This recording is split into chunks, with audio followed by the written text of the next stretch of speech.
Sarah, open the door. I know you're in there. Her hand froze halfway to the wine glass on the table. The glow from the documentary flickered across the television screen, but every image sliding past felt distant and hollow. Sarah's body went rigid, and a familiar coldness, sharp as ice, slipped down her spine. The kind of cold she once believed she had left behind forever. The knocking came again, harder this time, more violent. You can't ignore me forever. She should call the police. That was what the restraining order existed for. Her lawyer had emphasized it during their last meeting. If Derek showed up again, call immediately. But her phone was in the kitchen, and to reach the kitchen, she would have to walk past the front door. Her legs felt bolted to the floor, unable to move, as if gravity inside the apartment had suddenly doubled just to keep her standing there, trembling. I see your car outside. Don't pretend you're not home. His voice sharpened into anger, hissing through his teeth like a wounded snake. After everything I've done for you, owe me an explanation. A low, steady voice rose from behind the sofa, making her jolt. How long has he been doing this? Sarah spun around, her heart thundering. She had almost forgotten someone else was in the room. Michael Torres was still seated exactly where she had invited him less than 5 minutes ago, looking neither surprised nor unsettled. He sat comfortably in her tiny living room as though he belonged there. And in a way, he did. He owned the building. He was the one who had knocked on her door to discuss upgrades to the security system for the entire complex. And now he was staring at the front door with an expression she could not read, his posture utterly still, in a way that made her feel he was far more dangerous when he wasn't moving. It's the 4th time this month, she whispered, her voice raw. I have a restraining order, but he keeps finding a way. She didn't finish before a heavy kick slammed against the door. Derek was raging outside. You think you're better than this? You think you can throw away 3 years like garbage? 3 years. 3 years of fear, of soft but ruthless threats. 3 years of becoming a shadow of herself. Always apologizing, always shrinking. Words carved into her memory like a dull blade. I didn't mean it. You just drive me crazy. No one will ever love you like I do. She had left him 6 months ago. There were still days she couldn't believe she had managed it. Michael stood. He moved like water, fluid yet powerful. And in an instant, he was beside her, close enough that she felt the solid, intimidating presence of him. Stay here, he said softly, without a tremor. Mr. Torres, you don't have to. But he was already walking toward the door. Sarah's breath caught. She wanted to stop him, wanted to insist this wasn't his problem, that she could handle it. But the truth was she couldn't. For 6 months, she had tried to be strong, tried to pretend it was over. Yet Derek kept coming back, and the police never seemed to make a difference. Michael slid the lock open with a decisive motion and pulled the door wide. Derek froze mid-swing, shocked by the sudden opening. His eyes were glassy, his breath thick with alcohol, his shirt wrinkled, his tie crooked. He was clearly drunk and furious. Who the hell are you? He snarled, face flushed. I live here, Michael replied lightly, as if they were chatting over coffee. A lie, of course. But Derek didn't know that. Bullshit. Sarah lives alone. I want to talk to my girlfriend. Your ex-girlfriend, Sarah said from behind Michael, her voice shaking. We broke up 6 months ago. Derek spotted her over Michael's shoulder, his face twisting with anger and wounded pride. Baby, come on. Don't be dramatic. We always work things out. We can fix this like always. There's nothing left to fix, she said, forcing herself to stand steady, even as every cell in her body begged her to step back. You need to leave. You're violating the order. That stupid piece of paper. Derek laughed bitterly. You think that'll stop me after everything I did for you? Michael's voice didn't get louder, but it dropped several degrees colder. Is that what you call showing up at a woman's home after she's repeatedly asked you to stay away, caring? Derek finally began to notice that the man in front of him wasn't budging, and Michael was at least a head taller, his solid build impossible to miss, even beneath a simple black shirt. The alcoholic bravado in Derek's posture began to deflate. This is between me and Sarah, he muttered, stepping back half a pace. No, Michael said, eyes locked on him. It's not anymore. If you're listening to this and something in the story stirs a feeling inside you, take a moment to subscribe to our channel, like and share the video so we can continue bringing heartfelt stories every day. And if you don't mind, may I ask where you're watching from? Leave a comment below, and tell us which corner of the world this story has reached. We cherish every message you share. Michael still didn't move, didn't blink. He filled the doorway entirely. A living wall of flesh and bone stronger than any lock Sarah had ever installed. Derek's eyes darted, his throat working as he tried to swallow, his mind clearly weighing whether to keep pushing or retreat like he had before. Sarah could see the tension in his face, the anger, the hatred, and beneath it an unfamiliar uncertainty. He clenched his jaw. What are you to her? The new boyfriend. He spat, flicking his gaze toward Sarah as if searching for betrayal. Real fast, Sarah. Only 6 months, and you already let this guy in your house. Is that who you are now? Sarah felt heat surge across her face. A painful mix of anger and humiliation. That was always what Derek did, twisting everything so she became the one at fault. But this time, before she could speak, Michael answered, "She doesn't owe you anything. Not today. Not ever. You've been asked to leave. This is your last chance to do it peacefully." His voice was still low and even, but all softness had vanished. Something invisible filled the air, heavy and unyielding. Derek lifted his chin, raising his voice in a final attempt to salvage pride. "If you think you can keep me from seeing her, you're wrong. I'll be back tomorrow, the day after, next week. I told you I don't give up." Michael stepped forward. Derek had no choice but to step back. Sarah couldn't see exactly what Michael did, but she heard a faint sound from his collar, a small movement that carried enormous weight. Then she heard Derek inhale sharply, shifting back another step. The challenge drained from his eyes, replaced slowly by weariness, then fear. Michael spoke quietly, almost a whisper, yet the sound filled the narrow hallway. "Do you know who I am?" Derek's eyebrows nodded as he tried to look unimpressed, but his body betrayed him with a small flinch. He said nothing, silence stretching until he finally squinted, studying Michael more closely, as though noticing something he had missed. Sarah stood frozen, her heartbeat pounding in her ears.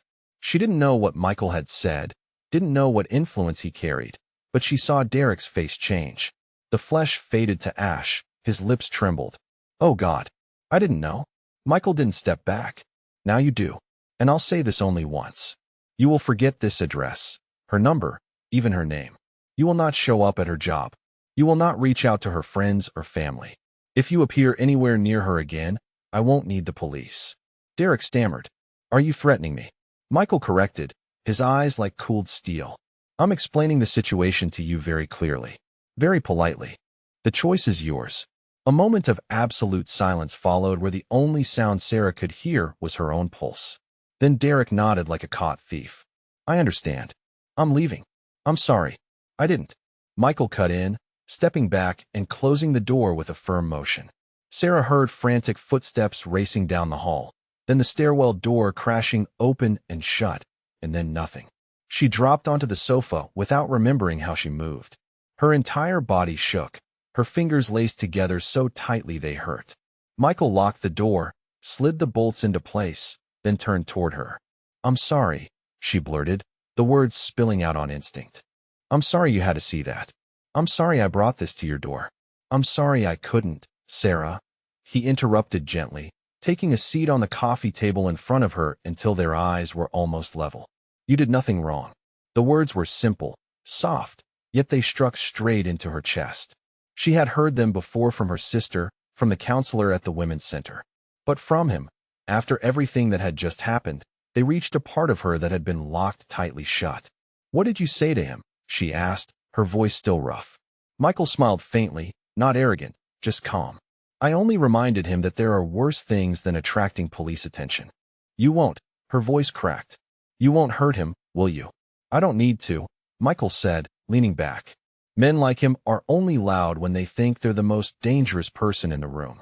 Once they realize someone bigger, quieter, more frightening is standing in front of them, they deflate like a punctured balloon. Sarah swallowed hard. Michael watched her, his expression softer now. "I'm not a violent man," he said. "But I am someone who protects what's mine." He paused, then added, "This building, the people in it, and now you." She stared at him, unsure how to absorb everything. In less than half an hour, her world had been turned upside down. Yet, one thing she knew with absolute clarity was this. For the first time in months, she felt safe. Truly safe. The next morning, Sarah woke in a state that felt almost like collapse. She had tried to sleep after everything that had happened the night before, but the old nightmares returned as if knocking on her door again, pulling her through ragged breaths and restless dreams. And she lay still for a few minutes, staring at the ceiling as she tried to steady herself, repeating silently that she was still here, still safe, that Derek could not come back after facing Michael, whispering it to herself like a fragile incantation. But when she stepped out of her apartment on her way to work, she froze. A sleek black SUV was parked right in front of the building, and a man stood beside it, tall, broad-shouldered, dressed in a dark suit with neatly trimmed salt and pepper hair, and he took one step forward when he saw her. "Miss Carter," he asked, his voice low and even polite to the point of being almost cold. She blinked and nodded. "I'm Vincent," he said. "Torres assigned me to drive you to work." Sarah frowned. "Since when?" "Since last night," Vincent replied. "He made it clear you should not travel alone until he confirms that Derek is no longer a threat." Sarah looked at the car, then at Vincent, then around her, but no one seemed to be watching her specifically. The morning noise of the city continued as usual. Car horns and footsteps and the rush of people heading to their day. Yet everything around her felt strangely still. "I didn't ask for this," she murmured. Vincent nodded. "I know, but he didn't ask whether you wanted it. He gave the order." Something in the way he said it made her shiver and feel unexpectedly safe at the same time. She opened the door and slipped into the back seat. The interior was clean, warm, untouched. Vincent didn't say another word during the drive. He focused on the road with the kind of meticulous care that made every turn feel deliberate, like each movement had been calculated beforehand. When the car stopped in front of her office building, he turned and handed her a small card with a phone number. "If you need anything during your shift, call. I'll be waiting until you're done." She looked at the card, then at him, and managed to whisper a thank you. Vincent nodded again and returned to the driver's seat. Sarah walked into the office, her mind still unable to make sense of everything. She worked, but hardly focused, her thoughts circling the same question over and over. Why was Michael doing all of this for her? They had only just met. He was the landlord. He had no reason to assign a driver, upgrade her security, or confront a man like Derek. She checked her phone. No new messages. And yet, something warm and unnameable settled quietly inside her. Not fear, not anxiety, but a kind of surprised comfort. In the afternoon, when she stepped out of the building, Vincent was there exactly as promised. He opened the door, waited until she was inside, then started the engine. As the SUV pulled into traffic, her phone vibrated. A message from an unsaved number. "Everything all right, M?" She stared at the screen. That single letter M made her heart miss a beat. "I'm okay. A bit overwhelmed, but in one piece. Thank you." A moment later, another message appeared. "Tonight, I'll have someone start installing a private alarm system in your apartment, and I think we should talk. This evening. If you agree." Sarah stared at the words as the SUV glided through the streets of Portland. For the first time in months, she wasn't curled up on a bus seat, listening for footsteps behind her. Instead, a quiet man was driving her home, and another man was trying to make the world less frightening for her. And she didn't know why. But a large part of her, the part that still believed in good things, wanted to believe that maybe this time things could be different. The apartment was filled with the soft warmth of yellow light as Sarah poured 2 cups of ginger tea, the only thing she had left in the pantry after a long day. Michael sat on the sofa, not folding his arms, not leaning back tensely, simply existing in the room with her. The space between them felt quiet, but not suffocating, like a rare pocket of safety inside the storm she had been living through, and she hadn't expected to find herself stepping into such a space. She set the tea in front of him and took the armchair opposite, her hands clasped lightly in her lap. He thanked her with a small nod and waited in silence. Not pushing, not prompting, not digging for a story she wasn't ready to tell. His patience loosened something inside her. It felt less like an interrogation, more like a space she could choose to open or protect. She looked down at her hands, her fingertips trembling faintly. "I used to think I was smarter than this," she began in a voice so small it nearly vanished beneath the soft ticking of the heater. "I used to think I would never become the kind of woman who lives in fear." Michael didn't interrupt. His gaze stayed steady, not invasive, not dismissive, just quietly present enough for her to know he was listening. Derek wasn't terrible, at least not at first. He was sweet, charming. When I met him, I had just moved to Portland and didn't know anyone. He took me out to dinner, picked me up after work, remembered my mother's birthday, even though he had never met her. She let out a faint, brittle laugh, the sound of old memories rubbing against scars. Things started changing after about 6 months. Not obviously, not violently, just little comments. You're wearing that dress. Too revealing. Your friends don't care about you the way you think. Why didn't you answer my message right away? She looked up, meeting Michael's eyes for the first time since she began.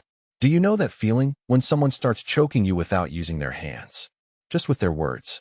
Michael didn't answer immediately, but he nodded slowly, as if to say he not only understood, but had watched someone he cared for endure something similar. Perhaps in his own family, perhaps in a life he didn't talk about. Sarah drew a long, shaky breath. At first, I thought I just needed to try harder, that if I didn't make him angry, everything would be fine. I started texting him constant updates. I cut back on overtime because he hated waiting. I stopped seeing my friends. He said he only needed me, and I stupidly believed it. Her voice tightened. Michael didn't move closer. He didn't reach for her.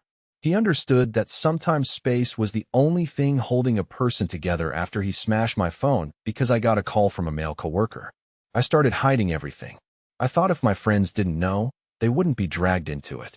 I thought I could endure a little longer. That as long as he didn't hit me, I was still okay. She let out another quiet, aching laugh. It sounds foolish, doesn't it? Setting a boundary just to lie to myself that it hasn't been crossed. Michael tilted his head slightly, his voice warm yet firm. No, not foolish. That's survival. Sarah froze, then burst into tears. Not loud, just silent streams slipping down her face as if they had been waiting years for permission to fall. Michael said nothing. He simply waited. After a few minutes, she wiped her cheeks. I wrote the request for a restraining order during a sleepless night. I asked my sister to come with me because I was too afraid to go to the police station alone. He didn't hit me. I had no bruises. I was terrified they wouldn't believe me. But they did. They helped me. I left my old apartment, changed my number, switched jobs. I thought I was free. She exhaled and gave a small sad smile until I saw his car parked outside this building. Michael set his tea down, his gaze no longer silent, but filled with something deep and unmistakable. A kind of respect that didn't need to be spoken aloud. You did what not everyone has the strength to do, he said. You left, Sarah looked at him, but he still came back. That's not your fault, Michael replied. I know, she whispered, her voice feather light. I've been told that so many times by my therapist, by my sister, by my lawyer.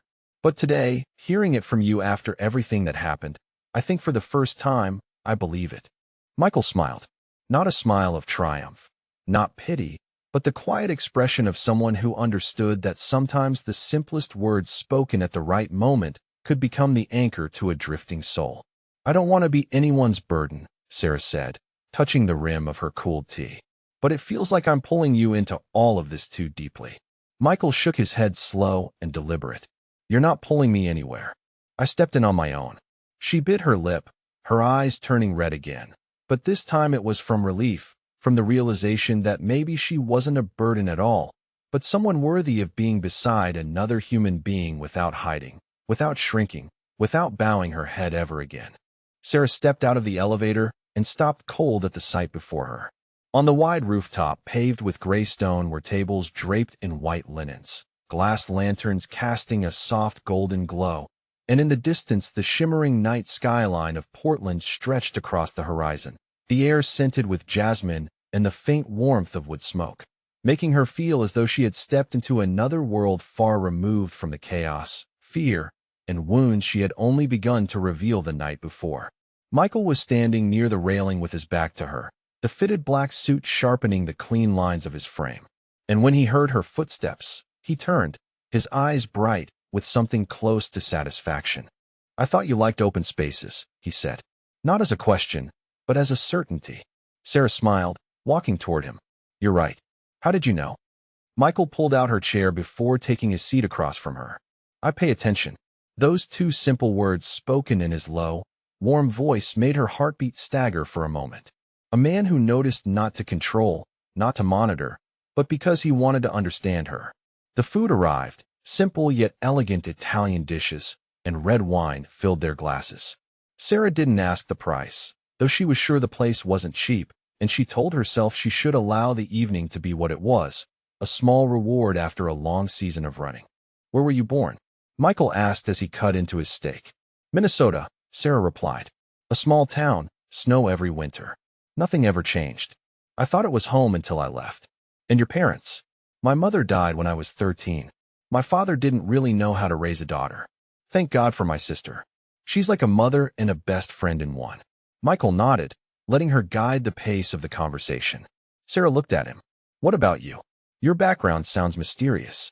Michael lifted an eyebrow, set his fork down, and turned his wine glass slowly between his fingers as if thumbing through something buried deep. "I was born and raised here on the east side of the city back when it was mostly ruins. My father was a powerful man, but not in a way one would be proud of.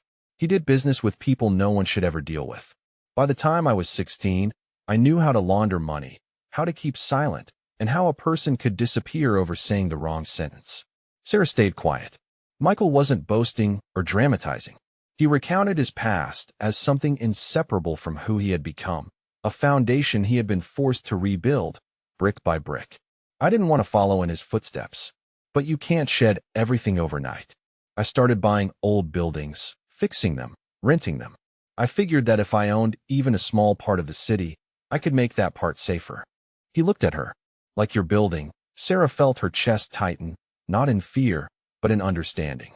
Michael wasn't simply a successful man. He was someone who had navigated darkness, someone who had risen out of the worst parts of a world that had nearly swallowed him.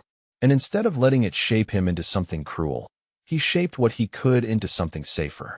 "I think," she whispered, "what you're doing is admirable. Not everyone is strong enough to walk away from the path laid out for them."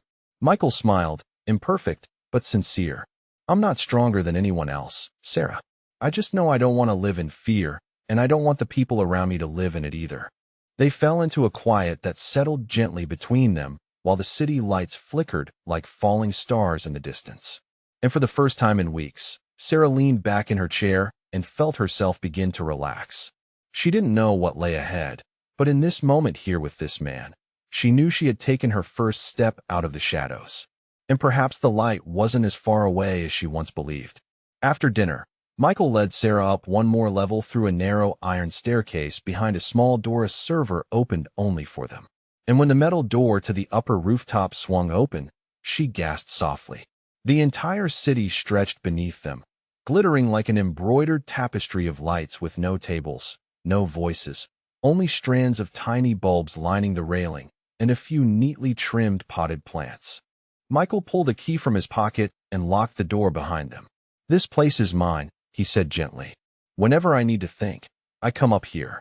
Sarah stepped to the railing, resting her hands as she looked down at the streets below. The breeze lifted her hair lightly off her shoulders, not cold, but cool enough to feel cleansing, and she closed her eyes for a moment to let the quiet settle into her bones, the kind of quiet she hadn't felt in a very long time. When she turned back, Michael was standing a few steps away, watching her with steady eyes. She asked, half teasing, half self-conscious. He shook his head slowly. "Nothing. It's just the first time I've seen you truly smile." Sarah blinked, surprised. Then her lips curved again, this time not politely, not out of habit, but from something softer, warmer, almost amused. "I smiled through dinner," she protested. "No," Michael said, moving a little closer.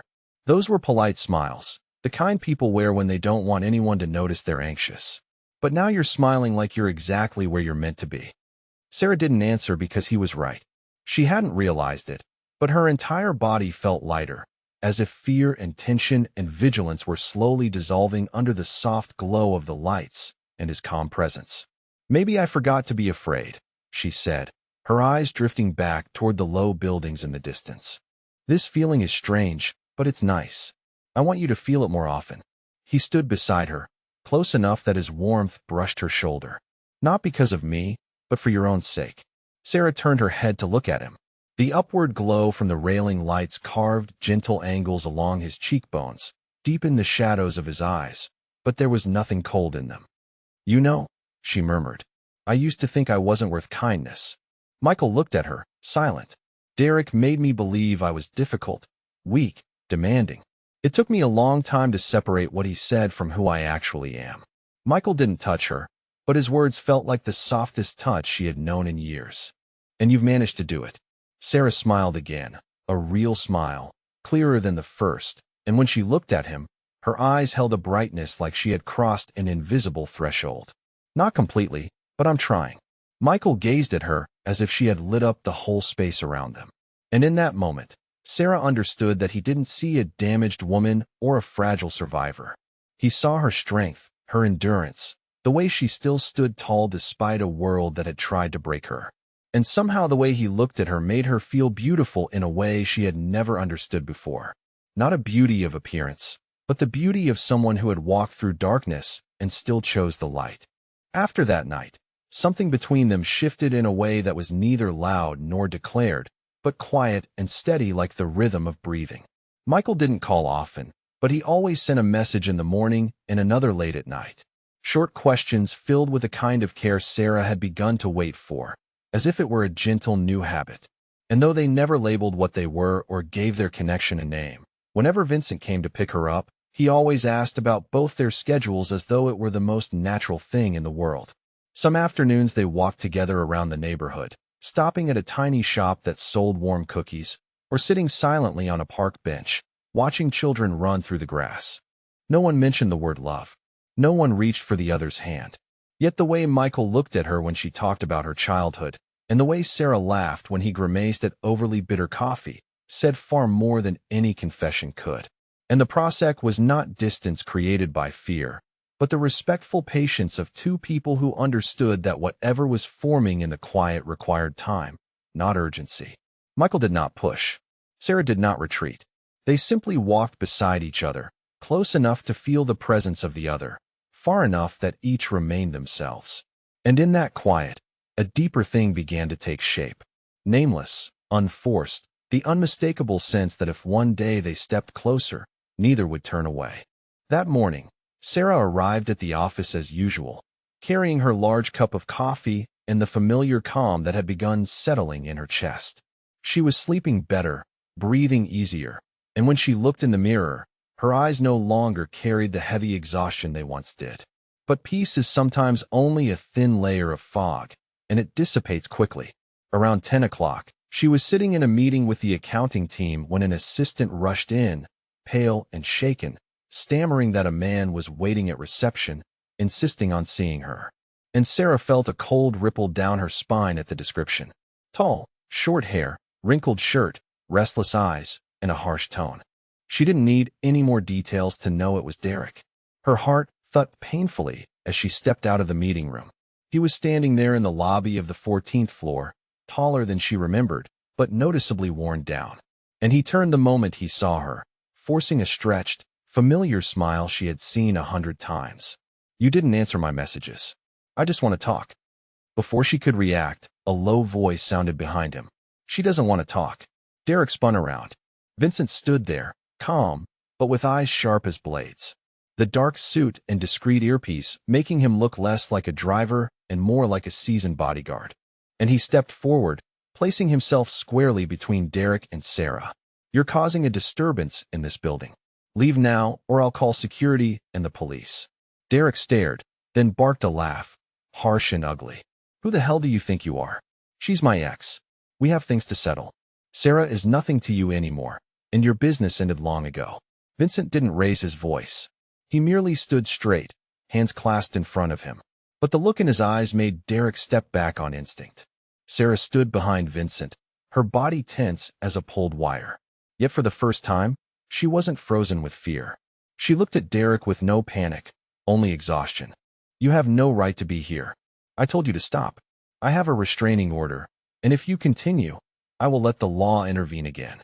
Derek opened his mouth, ready to argue, but then his gaze shifted to Vincent, then to the employees, beginning to gather and watch, and perhaps for the first time, he realized he had no power left, not over Sarah, not in this place.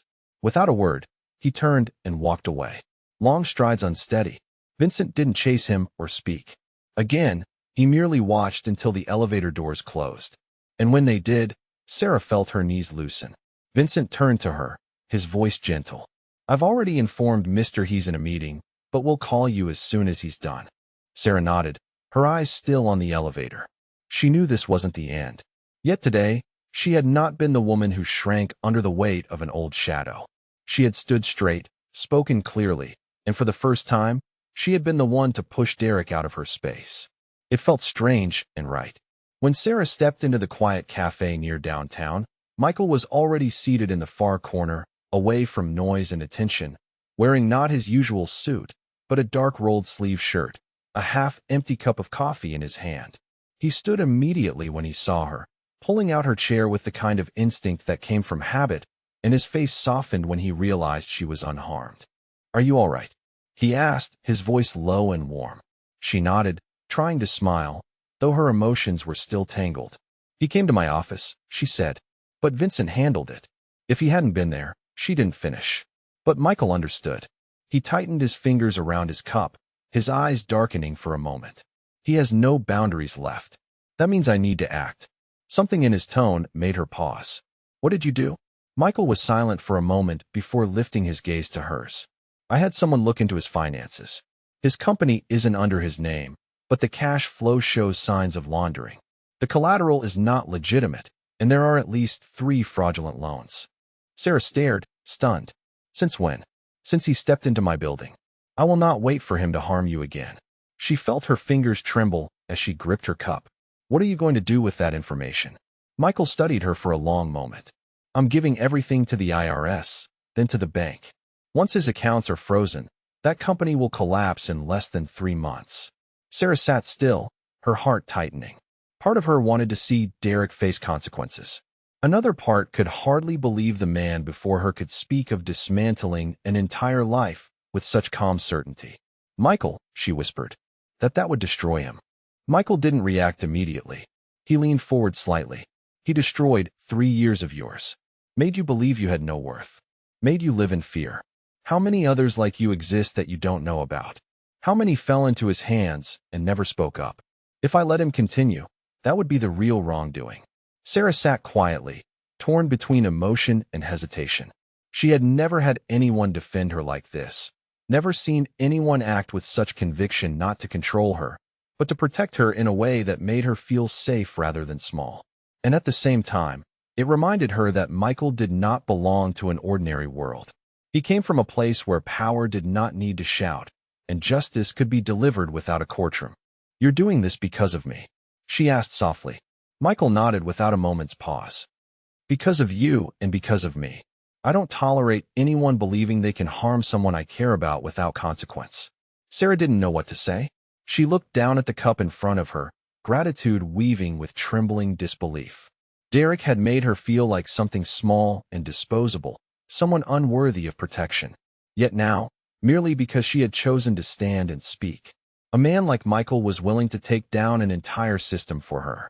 She drew in a long breath and met his gaze. "I don't know how far this will go, but I know I don't want to turn back. I've been silent too long. I've endured, forgiven, rationalized. If this is the only way for Derek to understand he crossed every line, then I won't stop you." Michael didn't speak. He only nodded once, slow and deep, like an unspoken vow. And in that moment, in the quiet cafe, with their coffee growing cold, Sarah understood that every boundary between them had changed. There was no distance left, no hesitation, only trust and the resolve to face whatever came next together. 3 days after their conversation at the cafe, Michael sent Sarah a simple message early in the morning telling her to keep her weekend free. No explanations, no destination, only that Vincent would pick her up at 8 o'clock on Saturday. Sarah hesitated for a few minutes before typing her agreement. When she stepped out of her building, the air was still cool and the pavement covered in a thin layer of morning mist. The black SUV was already waiting, the door opening as she approached, and Vincent greeted her with a nod, silent as always. But this time, the seat inside was empty. Michael was nowhere in sight. She was driven to a small airport on the outskirts of the city, where a private jet stood ready on the runway. Michael waited at the bottom of the stairs, sleeves rolled up, hair tousled by the wind, and his eyes lit up the moment he saw her. She let out a soft laugh at the strange, almost surreal sense of escape. He said nothing until they were seated in the cabin and the plane lifted off, Portland shrinking into a distant blur. "Where are we going?" she asked, her voice half curious, half anxious. "Somewhere quiet," he replied. "You need to get away from all of it." "And so do I." After nearly an hour of flying, the jet landed at a tiny airfield near the mountains of southern Oregon. A rugged vehicle waited for them, and Michael drove through winding forest roads bordered by towering pines and autumn-red leaves cascading like a living painting.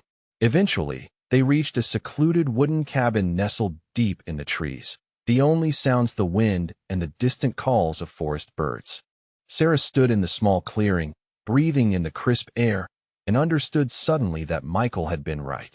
She needed this more than she ever realized. They cooked together, ate dinner in the glow of the fireplace, and for the first time, they spoke of nothing related to Derek, nothing about the past, only small things.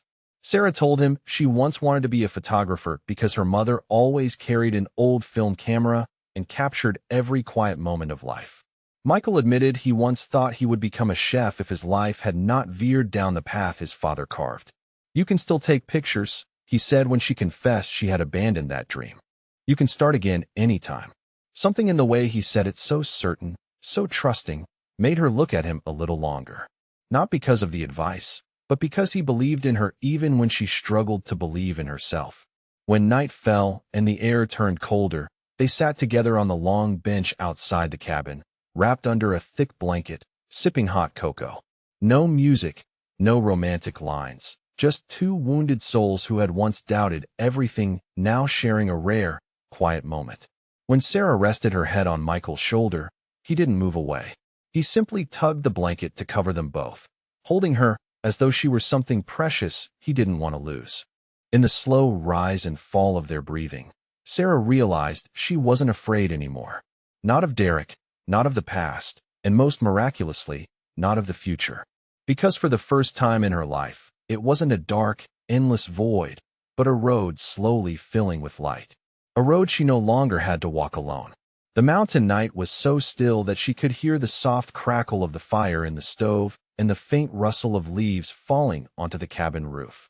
After their simple dinner and long conversation, Sarah washed her hands in warm water and stepped out of the bathroom, wearing the soft sweater and loose cotton pants Michael had set out for her. She felt strangely unburdened, lying down without carrying any fear with her, no sudden knocking, no shadow stalking her mind, only the gentle glow of a lamp and the light scent of wood lingering in the air. Michael stood near the large bed by the window, his eyes on her, but his body still not approaching. He had changed into a t-shirt and sweatpants, his hair slightly messy, hands tucked in his pockets, looking unexpectedly domestic.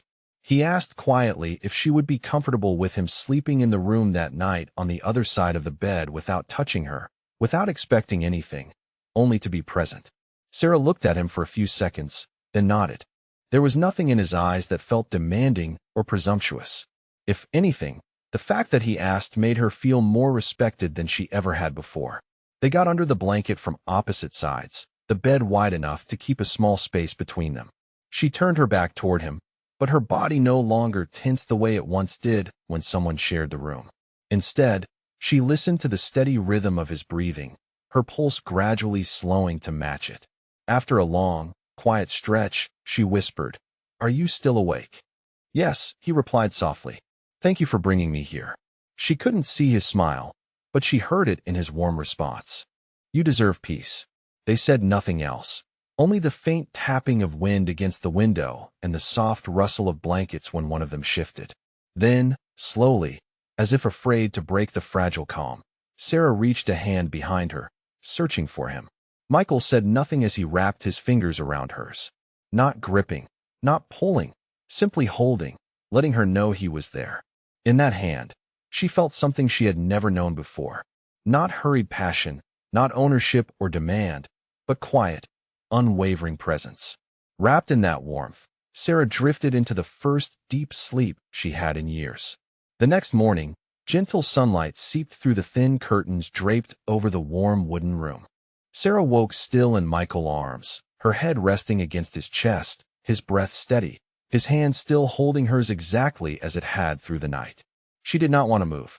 In that moment, there was no fear, no darkness, only silence, and the astonishing feeling of being cared for.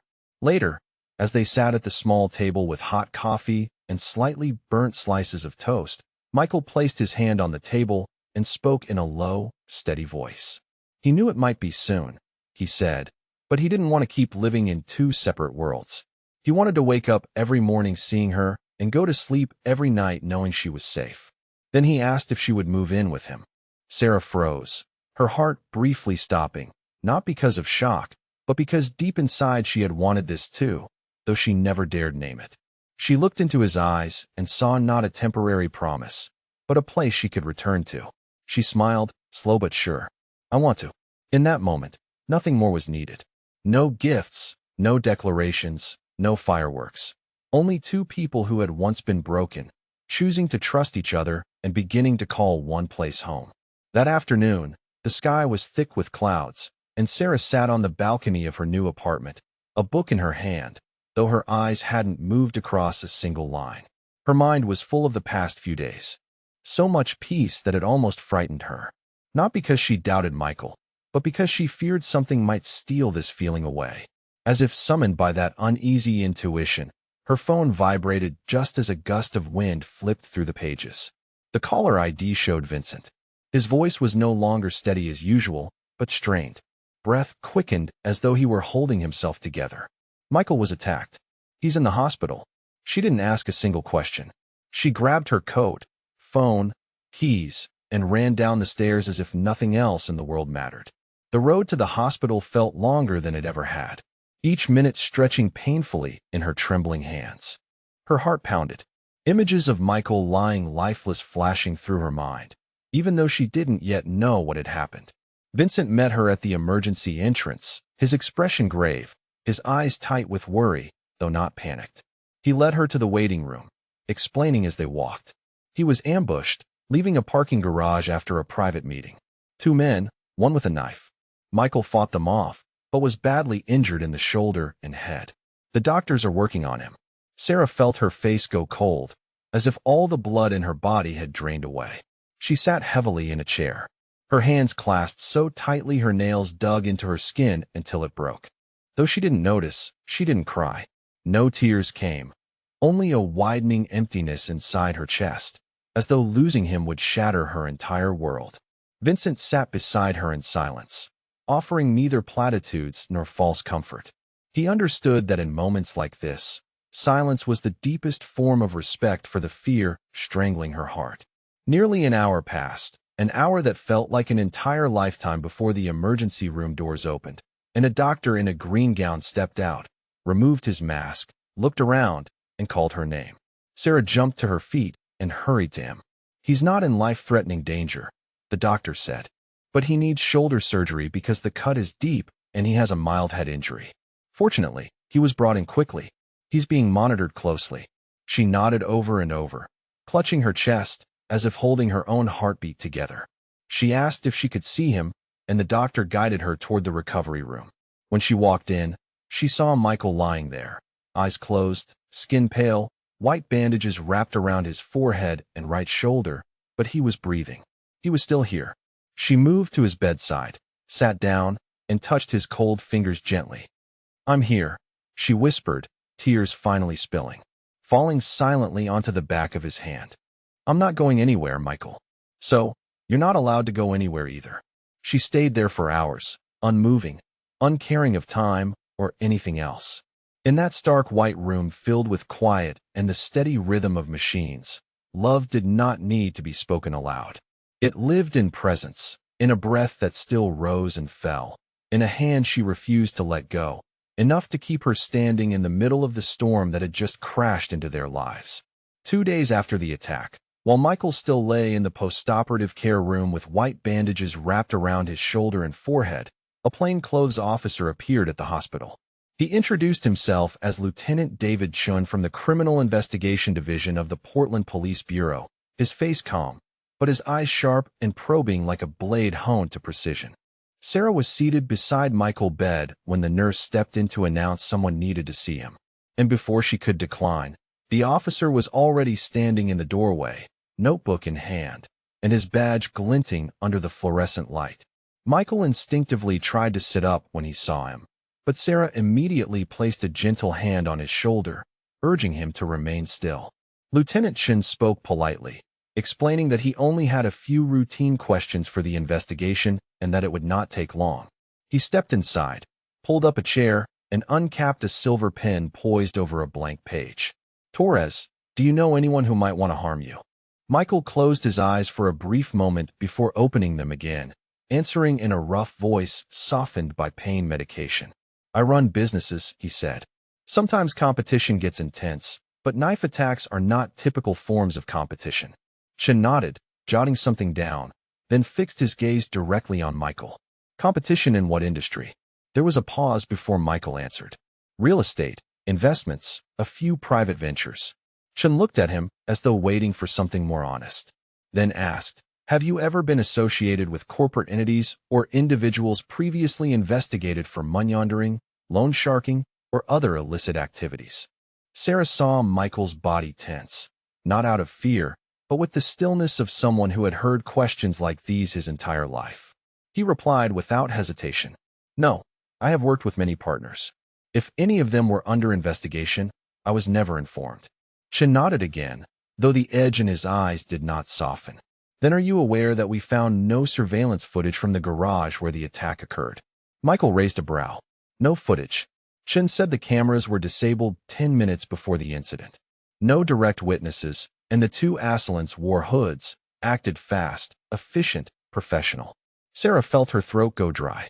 She glanced at Michael, noticing him close his eyes for a moment before responding in a lower voice.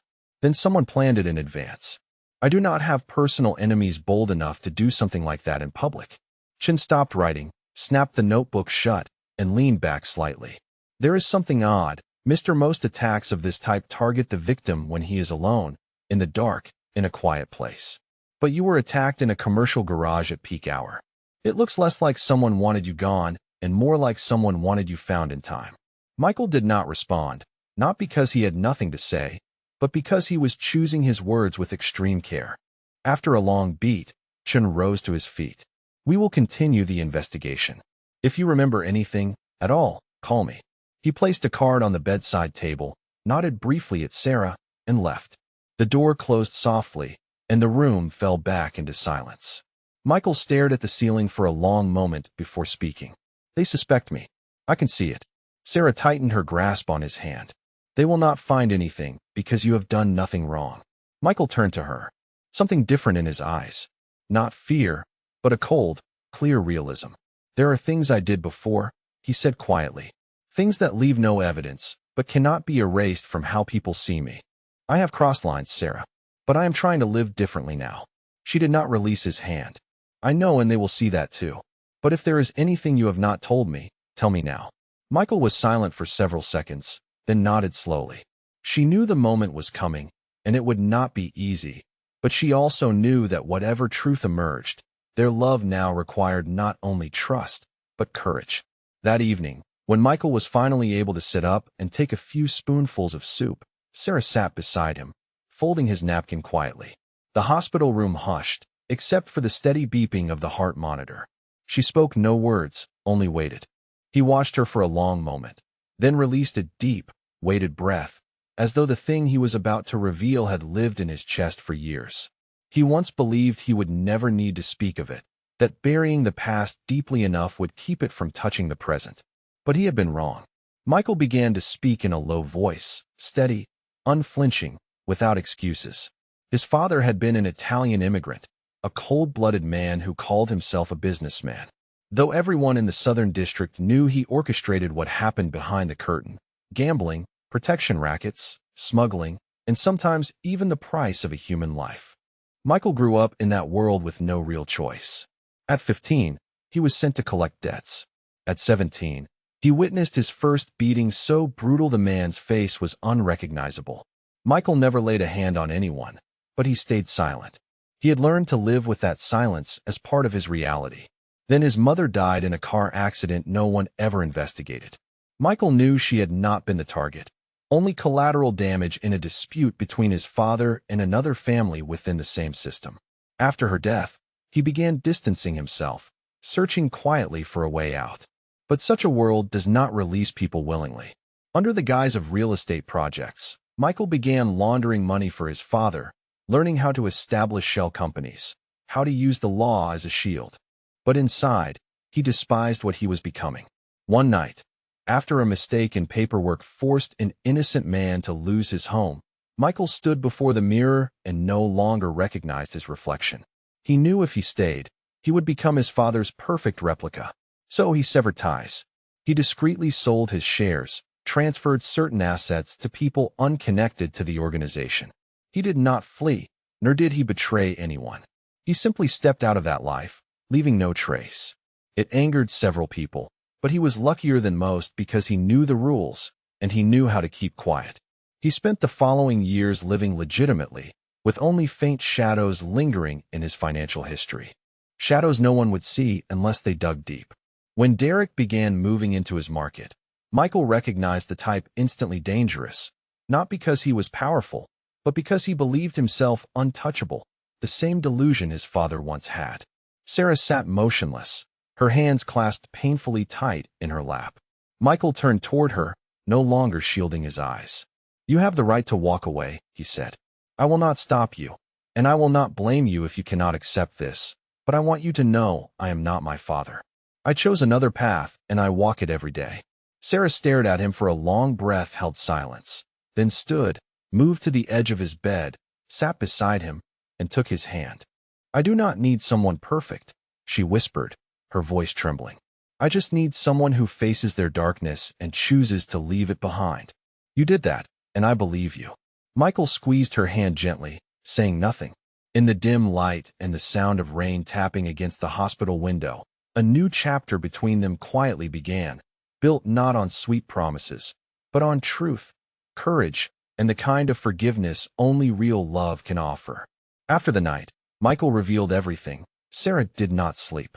She sat in the corner of the hospital room, her face lit by the monitor's glow, her eyes deep and fiercely awake. She was not afraid of his past, nor of his confession.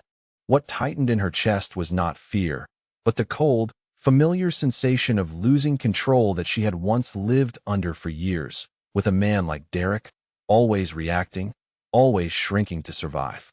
But not this time. She would not run again. She would not let the man she loved be hurt, nor allow his past to become a weapon others could use to manipulate the present. When morning came and Michael opened his eyes, she was sitting at the small table with her laptop open and a notebook filled with handwritten plans. He stared at her startled as she ended a phone call with a calmness that felt practiced. "I spoke with your lawyer," Sarah said when she hung up. "I need you to give me all your financial files on Derek, everything you gathered. And I need your head of security to meet me today."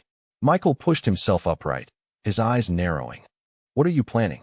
Sarah turned toward him, and the look she gave him was not that of the frightened woman who once froze outside her own apartment door. "I am planning to protect us. Not by running, by confronting this.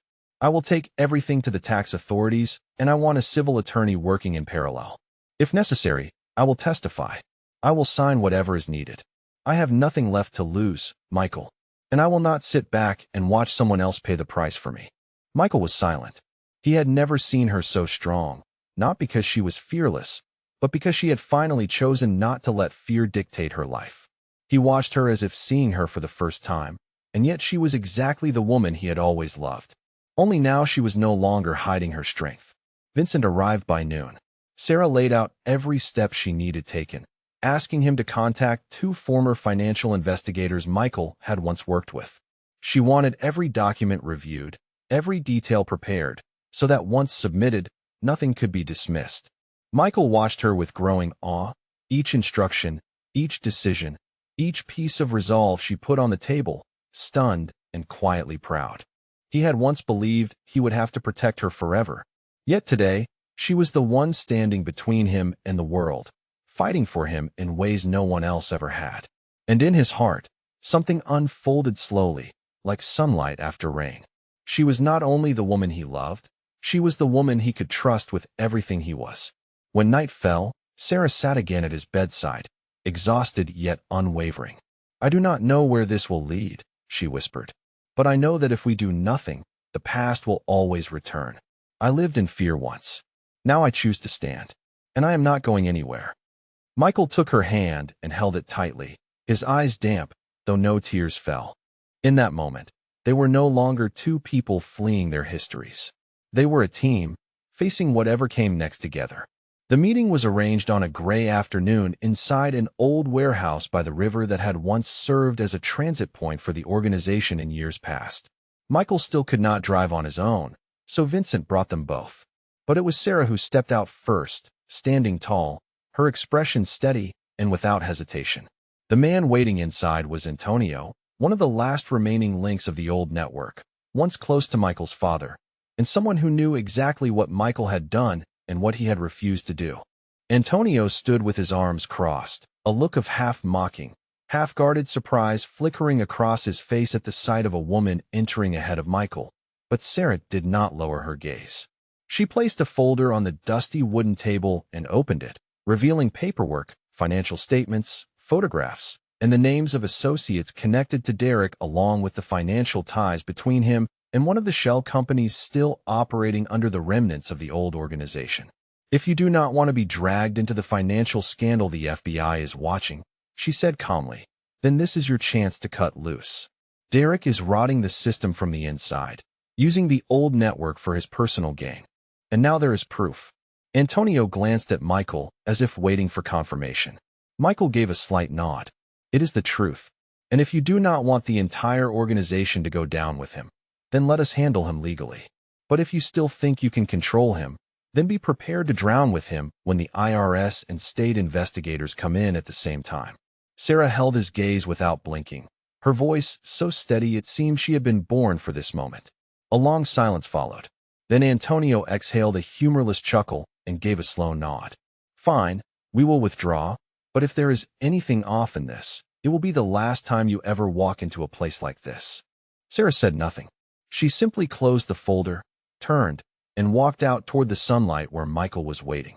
When the metal door slammed shut behind them, Michael took her hand without a word. He did not need to speak because in his eyes she had not only saved him, she had ended the shadow that had followed both of them from the past. The moment Michael was cleared to leave, the hospital arrived on a morning threaded with soft sunlight, brightening a room that had grown too accustomed to dimness and the hum of machines. Sarah stood beside the bed, gripping the discharge papers, her smile unable to hide how long she had been waiting for this day. Michael still wore a bandage across his shoulder, moved slowly and cautiously, but the sharp alive spark had returned to his eyes. On the drive back, none of them spoke. Even Vincent kept silent, sensing there was something quietly reborn between the two of them that required no grand words. When they reached the apartment, Sarah opened the door and let Michael step inside first. He paused in the middle of the familiar living room, the place that had once been a hideout, the place Derek had shattered with pounding fists, the place Michael had quietly sat that first night so she would not feel alone. Now the apartment was no longer a shelter. It was a beginning. Michael turned to her, and for the first time after everything, he spoke without any guardedness. "I want this to be our real home. No other place, no conditions, just you." Sarah smiled, stepped forward, and wrapped her arms around him. The embrace, gentle yet firm, warm, full of promise. The weeks that followed passed quietly. They rearranged furniture, discarded what no longer mattered, hung new photos, changed the curtains. Sarah began taking pictures again, her first time since college. Michael helped her build a tiny darkroom in the spare room, drilling hooks, installing red lights with his own hands. She was surprised by his patience, and when she asked, he only shrugged and said that if you were choosing to live again, then I want to start over too. Michael's physical wounds healed faster than either expected, but the unseen wounds required the real care. Some nights he jolted awake, sweat dampening his temples, haunted by nightmares he could not name. Sarah never asked. She simply held him close, whispering until his breathing steadied. And on certain mornings, she stared blankly into her coffee, pulled back into the long years of Derek's manipulation. He simply guided her hand to his chest, letting her rest her palm over the steady beat of his heart. I am here. You are here. And slowly, day by day, they rebuilt. Not with milestones or grand declarations, but through the quiet, steady work of two people who had chosen trust, forgiveness, and love again. They did not need the past to disappear, only for it to stop steering the future. And in that ordinary life, simple and unremarkable on the surface, they discovered the thing they had never believed they would ever find again: genuine peace. The news of Sarah's pregnancy arrived on a May morning, sunlight spilling across the kitchen as she stood, staring at the two faint lines on the test. For a very long time, she did not cry or shout. She simply placed a hand against her stomach where nothing could yet be seen, but where a strange certainty whispered that everything was about to change. Michael walked in a few minutes later, fastening the last button on his shirt, his eyes scanning her face before stopping completely. He did not ask. He stepped toward her and gently laid his hand over hers. She nodded. His response was a slow smile, small, steady, warm enough to tighten her throat. They stood there in silence, holding a moment too sacred for words. A week later, as Michael was about to drive her to her first prenatal appointment, Vincent called, his voice lower than usual. Derek had been released from jail a few days earlier for a charge unrelated to her, but it appeared he was trying to make contact again. A former employee of Derek's had been arrested for leaking data, and in the deposition, Derek had blamed all of his failures on Sarah. Michael tightened his grip on the phone, eyes darkening, not with rage this time, but with a colder, more decisive clarity. He looked at Sarah sitting on the sofa, her hand resting protectively on her stomach, her expression calm, steady. She said, "If he comes back, I am not running. But I want this to end cleanly, properly." Michael nodded without argument.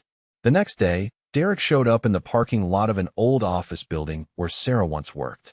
What he did not expect was to find Vincent waiting with two security men in black suits. Vincent walked forward, an envelope in hand. Inside were the final documents tied to Derek, the complete buyout of his remaining assets, the debts Michael had already handled through his attorneys, all exchanged for a single condition. Derek would leave Oregon and never contact Sarah again. If he violated that agreement, every piece of evidence linking him to the old organization, the evidence Michael and Sarah now held, would go straight to federal authorities. Derek looked at Vincent, then at the two silent guards behind him, his face slack not in acceptance, but because he knew there was no way out this time. No one threatened him, but everyone present was ready to close this chapter once and for all. He took the envelope, turned, and walked away without a word. Sarah watched from a distance through the car window, her hand gripping Michael's. She felt no satisfaction, no sudden relief, only the quiet sensation of a long, painful chapter gently turning its final page. That night, they sat together on the bed, Michael's hand resting on her stomach, where their new life grew quietly day by day. She leaned against his shoulder and whispered that if it was a girl, she wanted their daughter to know her mother had once been afraid, but had learned to stand. Michael smiled softly and murmured that he wanted their child to know her father had once lived in darkness, but chose to step out so he could see the light with the woman he loved. Their story was not ending, but the most painful pages had finally been folded away. Ahead lay a different life waiting to be written. A life with no shadows chasing them, only love, trust, and the tiny heartbeat that had become their greatest hope. One autumn afternoon, when the leaves had begun to turn gold and sunlight slanted gently through the living room window of their small suburban home, Sarah sat beside her daughter on an old wooden rocking chair. The girl was 12 then, with amber eyes that mirrored her father's, yet carried the quiet depth of her mother's gaze. She had just finished an assignment about the people who inspire you in life, and she asked her mother softly if she had ever been truly afraid. Sarah smiled tender, but shadowed by a faint ache of memory. "I was once so afraid," she said, "that I wished I could disappear from the world. There were days I woke up and wished I had never existed. I lived with someone who made me believe I had no worth, that I deserved to be controlled, silenced, and diminished. I thought that was love. But then I learned real love does not wound you like that. Real love helps you become a better version of yourself. Then I met your father. Not in a perfect moment, and not in a romantic one either. He carried a past and shadows and pieces of himself that I had to learn how to face. But what mattered is this. He chose to change, and I chose to believe in him.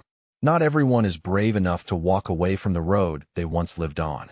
And not everyone is willing to hold the hand of someone who is trying to step out of the dark. We survived things together that once felt impossible. There were moments when I wanted to give up. Moments when I questioned whether I was doing the right thing by loving a man who once belonged to a dangerous world. But real love, sweetheart, is exactly that. It is not perfect. It is not glamorous, but it is steady and forgiving. I want you to know that courage does not mean the absence of fear. Courage is what happens when you keep walking even while you are afraid. When you protect the people you love, even though your heart feels fragile. When you choose forgiveness over bitterness. When you rebuild your life from the ruins without needing anyone's applause. And I want you to understand that true love does not require control or conditions or bargaining. It is presence. It is showing up on the stormiest days and the brightest ones and choosing one another again and again. The girl said nothing. She simply wrapped her arms tightly around her mother. And in that moment, Sarah felt that everything she had endured, every wound, every fall, every step back into the light was worth it. If it meant her daughter could grow up in a safer world, one where she understood courage and loved with a heart that did not know fear. 5 years had passed since that final confrontation with Derek, and Sarah stood in the sunlit kitchen of their Portland home, watching their daughter Emma chase butterflies through the garden. The little girl's laughter carried on the spring breeze, a sound that still filled Sarah with wonder. She had never imagined that such pure joy could exist in her world, yet here it was, blooming like the roses Michael had planted along the fence. Michael emerged from his study, rolling up the sleeves of his white shirt, his hair now touched with silver at the temples. His legitimate business empire had grown beyond anything he had once dreamed possible. Real estate developments, community housing projects, and a foundation that helped survivors of domestic abuse. The shadows of his past had not vanished, but they no longer defined him. The lawyer called, he said, wrapping his arms around Sarah from behind. The final paperwork went through. The old warehouse district is officially ours. We can start breaking ground on the women's shelter next month. Sarah leaned into his warmth, her hand covering his. Your father would never have imagined his son building safe houses instead of breaking them. No, Michael murmured against her hair. But that's exactly why it matters. Emma burst through the back door, her small hands cupping something precious. Mama, look. I caught a ladybug, but I let her go because Vincent said they bring good luck when they choose to stay. Sarah knelt to her daughter's level, brushing a strand of dark hair from the child's face. Emma had inherited Michael's thoughtful eyes and Sarah's determined chin. At 5 years old, she moved through the world with the fearless confidence of a child who had never known anything but love and safety.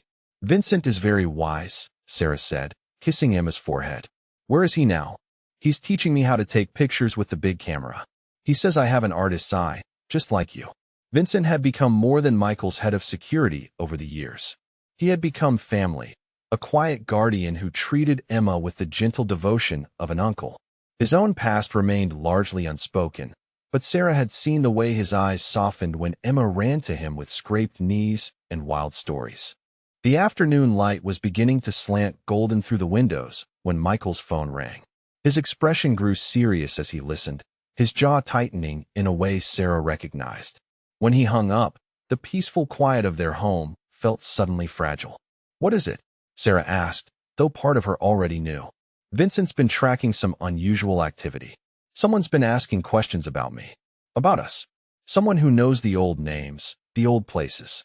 Sarah felt the familiar chill, but this time it didn't paralyze her. 5 years of building a life together had taught her that love was not something fragile to be protected, but something strong to be defended. Who? Roberto Torres. Antonio's nephew. He believes the family still owes me something, or that I owe them. Either way, he's not someone who accepts being ignored. Emma's laughter drifted in from the garden, innocent and untouchable. Sarah looked toward the sound, then back at Michael. What does he want? Money, power, control. The usual things men like him always want. But more than that, he wants to prove he's not weak like his uncle was. That he won't be pushed around by someone who walked away. Sarah moved to the window, watching Emma carefully arrange fallen petals and patterns only she could understand. Their daughter had never known fear, never learned to make herself small or apologize for existing. Sarah would not let that change. What do we do? Michael joined her at the window, his hand finding hers. We protect what's ours. But this time, we do it differently. No shadows, no old rules. We handle this in the light. That evening, after Emma had been tucked into bed with her favorite story, Sarah and Michael sat in their study, surrounded by Vincent and two other men Sarah had never met. One was a federal investigator named Collins who owed Michael a debt from years past. The other was David Martinez, a former prosecutor who now specialized in taking down organized crime families. Roberto Torres has been building his own operation for the past 3 years, Collins explained, spreading photographs across the desk. He's been using your old connections, Michael, claiming you're still involved. He's made enemies, and now those enemies think you're behind his activities. Sarah studied the photos. Roberto was younger than she had expected, maybe 35, with the kind of sharp-eyed intensity that reminded her of Derek. Men who believed the world owed them something simply because they wanted it. What's his endgame? She asked. Martinez leaned forward. He wants Michael back in. He thinks if he can force you to acknowledge him, work with him, it legitimizes everything he's been building. But if Michael refuses, Roberto loses face. And men like him don't survive losing face. So he'll escalate, Vincent said quietly. He already has. Collins slid another photo forward. It showed Emma's school, the playground where Sarah picked her up every afternoon. He knows your routines. Your family. He's making this personal. Sarah's fingers tightened on the edge of the desk, but her voice remained steady. Then we make it personal too. Michael looked at her, something like pride flickering in his eyes. What are you thinking? I'm thinking that Roberto Torres doesn't know who he's dealing with. He's still fighting old wars with old rules. But we're not who we used to be. Over the next few days, Sarah transformed their home into something that looked like preparation for a siege, but felt like preparation for a victory. Security cameras appeared discreetly around the property. Emma's school was quietly informed that only Sarah, Michael, or Vincent would be picking her up, and that any deviation from routine should be reported immediately. But more than that, Sarah began using her photography business in ways she had never imagined. Her connections throughout Portland's art community, her relationships with gallery owners and event planners, even her friendships with other parents at Emma's school, suddenly became a network of eyes and ears throughout the city. Roberto Torres owns a restaurant in Southeast, she told Michael as they reviewed her notes. He holds court there every Thursday night, surrounded by men who think loyalty is bought with fear. But here's what he doesn't know. The gallery next door is owned by Claire Morrison, who buys my photographs. The coffee shop across the street is run by Janet Chun, whose daughter goes to school with Emma. The bookstore on the corner is owned by an old woman named Ruth who remembers when the neighborhood was different. Michael smiled, understanding. You want to turn his own territory against him. I want him to understand that Portland isn't his city. It's ours. And we didn't build our place here through threats and violence. We built it through community, through relationships, through being the kind of people others want to protect. The confrontation came on a Thursday night, but not in the way Roberto had planned. He arrived at his restaurant to find it empty except for staff, the usual crowd of admirers mysteriously absent. The gallery next door was hosting an opening for Sarah's latest exhibition, titled Faces of Strength, featuring portraits of domestic abuse survivors who had rebuilt their lives. The coffee shop was closed early for a community meeting about neighborhood safety. The bookstore was hosting a reading by a local author whose novel dealt with the cost of violence on families. Even the parking spaces in front of the restaurant were occupied by people attending these various events, making it impossible for Roberto's usual intimidating convoy of black cars to establish their typical presence. Roberto sat alone at his usual table, surrounded by the trappings of power that suddenly felt empty and foolish. When Michael Torres walked through the front door at exactly 9 o'clock, he was not accompanied by the small army Roberto had expected. He was alone, dressed in a simple gray suit, carrying nothing but a manila envelope. Roberto, Michael said, taking the seat across from him without invitation. You've been looking for me. You're supposed to be harder to find than this, Roberto replied, trying to project confidence he didn't feel. I'm not hiding. I've been exactly where I've always been, building something worthwhile with my family. The question is what you want from me. Roberto leaned back, studying Michael's face for signs of weakness or fear. He found neither. I want what's mine, what my family is owed. You walked away with knowledge, connections, resources that belong to all of us. I walked away with my life, Michael said simply. Everything else, I earned after. But you're not here about the past, Roberto. You're here because you're failing in the present. The younger man's jaw tightened. Careful, old man. I'm being careful. Careful enough to know that you've been using my name to threaten people I've never met, claiming authority you don't have, making enemies you can't handle. Careful enough to know that 3 different federal task forces are building cases against you, and sooner or later they're going to come knocking. Michael slid the manila envelope across the table. That contains everything you need to disappear cleanly. New identity, clean passport, money transferred to accounts they'll never trace. Enough for you to start over somewhere else as someone else. Roberto stared at the envelope without touching it. And if I refuse? Then you stay here and face the consequences of your choices. But my family and I will not be part of those consequences. We've built something good here, something clean, and we will protect it. You think you can just buy me off? Send me away like some common criminal? I think, Michael said, standing slowly, that you have about 48 hours before the walls start closing in. Whether you're still here when they do is entirely up to you. He walked toward the door, then paused. Roberto, I knew your uncle. He was a man who understood the difference between strength and stubbornness. He chose to step back because he was smart enough to see that some fights aren't worth winning. I hope you're that smart too. 2 days later, Roberto Torres was gone. The restaurant closed quietly, the staff dispersed to other jobs, and the federal investigations found themselves without their primary target. There were rumors that he had been seen boarding a flight to Barcelona, others that he had simply driven east and disappeared into the vastness of America. Sarah didn't ask Michael for details, and he didn't offer them. What mattered was that their daughter continued to chase butterflies in the garden, continued to attend school without guards, continued to move through the world with the unshakable confidence of a child whose biggest worry was whether her latest crayon drawing was good enough for the refrigerator gallery. Do you think he'll come back? Sarah asked one evening as they sat on their front porch, watching Emma practice riding her new bicycle on the sidewalk. No, Michael said. Men like Roberto only have power when people believe in that power. Once that belief is gone, they're just angry young men making noise in empty rooms. And how do you know the belief is gone? Michael smiled, nodding toward their neighborhood. Mrs. Chun was watering her garden while keeping a friendly eye on Emma's bicycle practice. David from the bookstore was walking his dog and chatting with neighbors. Claire from the gallery was setting up an easel to capture the evening light on the old oak trees. Look around, he said. This is what we built instead of fear. This is what we chose instead of power. Roberto could never understand that, which is why he could never really threaten it. As summer turned to autumn, Sarah found herself thinking often about the woman she used to be. The one who had trembled at unexpected knocks, who had made herself small and quiet and invisible. That woman felt like a distant relative now, someone she had known intimately but could barely recognize. Emma started kindergarten that fall, fearless and bright-eyed, making friends with the easy confidence of a child who had never learned to doubt her own worth. On the first day of school, Sarah watched her daughter run toward the building without looking back and felt a deep, quiet satisfaction. This was what breaking cycles looked like. This was what healing generations of damage could accomplish. Proud, Mama?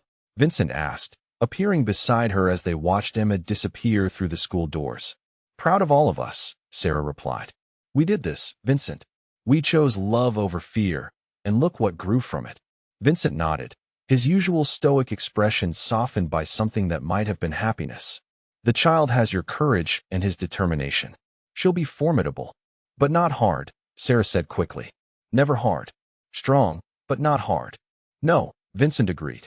She'll be strong the way you're strong, the way that protects instead of destroys. That evening, Michael found Sarah in her darkroom, developing photographs from Emma's first day of school. The images captured not just their daughter, but the other children, the teachers, the parents who had become part of their extended community over the years. Remember when you told me you wanted to be a photographer? He asked, watching the images appear in the developer solution. I remember you telling me I could start again anytime. And now, Sarah smiled, lifting a photograph of Emma laughing with two classmates, their faces bright with possibility. Now I'm documenting the life we built, the good that came from all the darkness we walked through. Michael moved behind her, his arms circling her waist, his chin resting on her shoulder. In the red light of the darkroom, surrounded by images of love and laughter and ordinary miracles, they stood together in comfortable silence. "Do you ever wonder," Sarah asked softly, "what would have happened if you hadn't been in my apartment that night Derek came to the door?" "No," Michael said without hesitation. "Because you would have found your strength anyway. Maybe it would have taken longer, maybe the path would have been different, but you would have found it. That strength was always yours, Sarah. I just helped you remember it was there." Sarah leaned back against his chest, feeling the steady rhythm of his heartbeat. "And you would have found your way out of the darkness too. Eventually. But it wouldn't have been as beautiful as this." Years continued to pass in the way that good years do, each one building on the foundation of the last. Emma grew from a fearless 5-year-old into a thoughtful 10-year-old, her mother's artistic eye and her father's strategic mind developing in ways that delighted and occasionally terrified her parents. Sarah's photography business expanded into something larger, a nonprofit organization that used art therapy to help survivors of various traumas.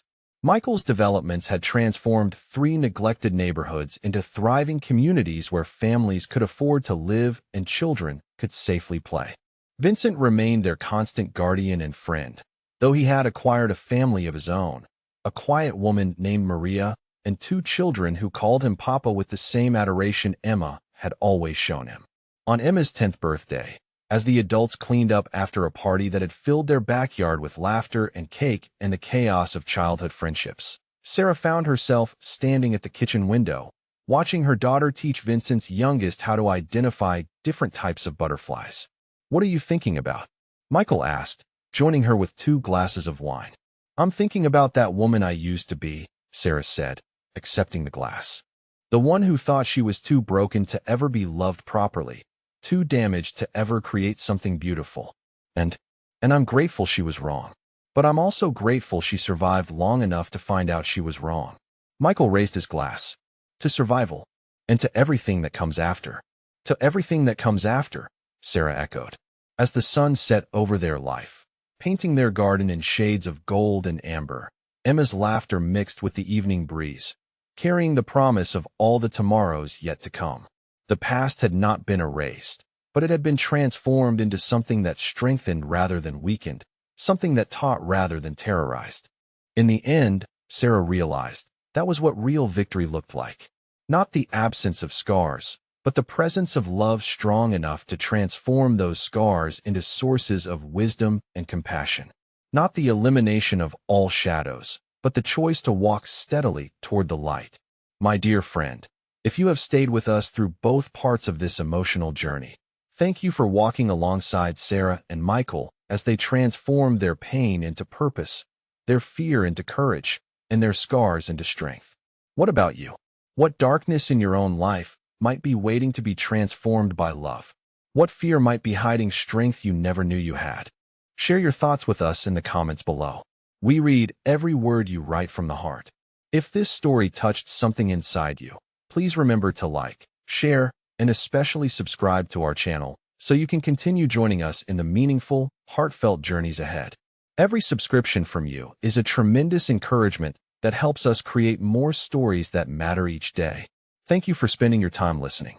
Wishing you good health, a peaceful life, and calm in your heart every single day. Goodbye for now, and we will see you in the next.